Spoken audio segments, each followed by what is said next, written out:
pananaliksik. Dapat mong matutuhan tungkol ito sa pangangalap ng kaalaman.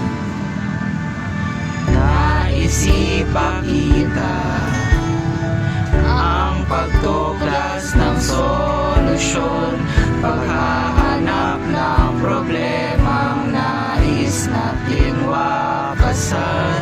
Bastong mundo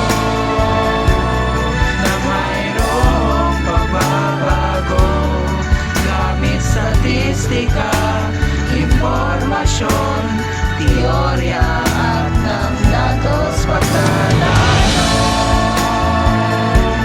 Ngayon lang na pagtantuan, ngunit nandito na, kasama na sa bagong mundong sistematiko.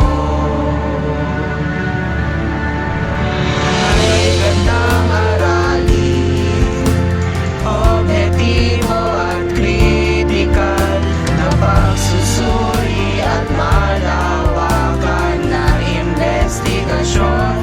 Gustong mo yun, pagtalakay ng resulta ng ating bagong natuklasan mula sa ating panahong mundo.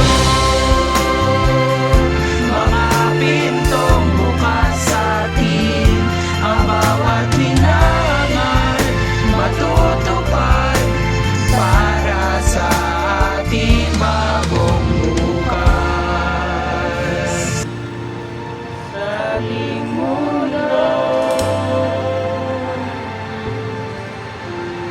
magbabago,